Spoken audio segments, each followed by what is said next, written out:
Hi all. So today we have a very interesting problem and I actually found it on chess.com while going through a blog. So just to be clear, this is a custom position because you can see that one of white's pawn is there on g7, Who are you? and honestly I have no clue how it ended up there. So let's just look at the whole position on the board. So black has a passed pawn, there are opposite color bishops. White has a passed pawn as well, but black seems to be in control of that. So for those of you interested, you can pause the video and try to analyze the board and come up with the first move. So before we go to the solution, I just want to let you all know that I've started this channel recently and it would mean a lot if you could like and subscribe. Oh, cool, cool. No doubt, no doubt, no doubt. So the first brilliant move that white plays here, and the correct move is queen into e6. Oh my god. So it does seem like a queen sacrifice. Queen is just telling black, just take me. But it's not a brilliant sacrifice. It's pretty straightforward, so you'll see why later on. So you have queen captures obviously, and you have bishop d5. So bishop is pinning the queen and the king. But then again, black's thinking, I mean, what's the big fuss, because black could just capture the bishop, and he does that. But now white can play knight f6, and king moves, king takes the pawn, and knight takes queen. So now white is in control.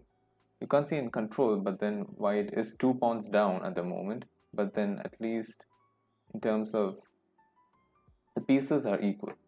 So black is 2 pawns up, but now the important thing over here is that white's knight is guarding this e3 pawn, which acts as a blockade for bishop on g1.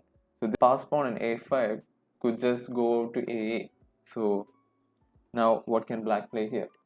So black plays h5, we have g into h5, captures, and now white plays a6. Now we have h4.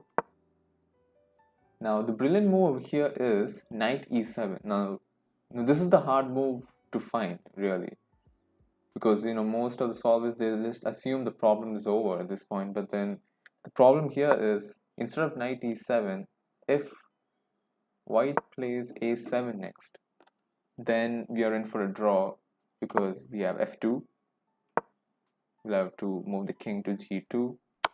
You have h3 check. Obviously the king cannot capture, because then black would promote his pawn, so you'd have to move to king f1. Now we have h2, and that's it, because now the problem is, if king goes over to g2, I mean, one of his pawns can move and promote, and when after the king takes the pawn, the other pawn would be able to promote.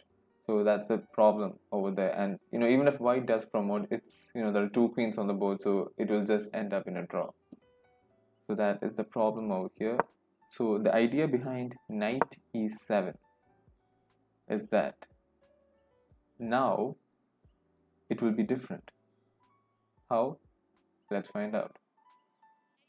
So we have f2, we have king g2, h3 check again, so king f1. Now black plays king f6. Now the difference in this situation now is that if black plays h2 over here, white can play knight f5 check, so king has to move, and now he goes to knight g3, and now white is in control of both these squares, so the black pawns can never promote and become a queen. So that was the difference behind one knight move over here. So we have king f6, so white gives another check. We have knight to g8, now king g7. So what you can see here is that white has forced black to make a move with the king, and now white has the tempo, because now white can play a7.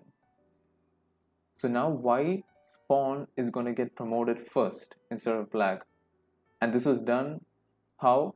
By white forcing black to waste a move through his king.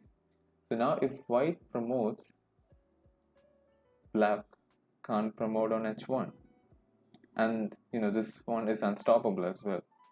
So we have king into g8, we have a8 and becomes the queen, king g7, problem must be over. But then it's not, because what can white do?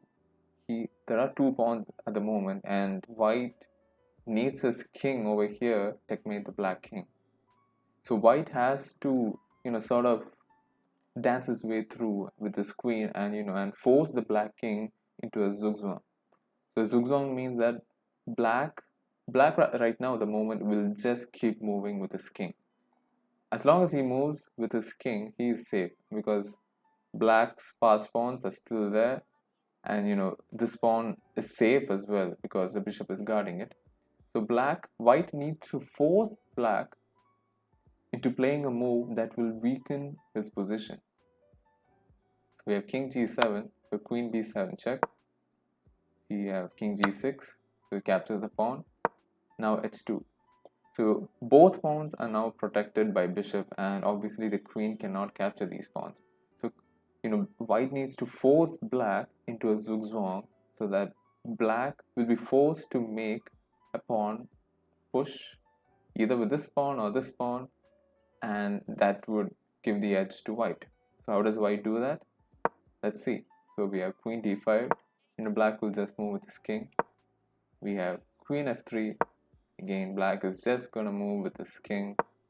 We have king g2, king g7, queen f4, king g8, queen f6, king h7, e4. So the brilliance of this move e4 is that now white cannot play d5. So white is slowly restricting black of any moves at all. So you can see this bishop is so stuck over there. This bishop cannot do anything. Black is running out of moves at the moment. Now we have king g8, queen g6 check, king h8, queen s7, and that's it. Black cannot waste any moves with his king. Now his next move will be a forced one. It will be either a pawn push, or this pawn, or this pawn, and whatever happens, that's how white wins this game. So you can see that this problem, although it looked straightforward, it was very tricky, and black had every right to play till the end for a draw. So hope you all enjoyed. Thank you.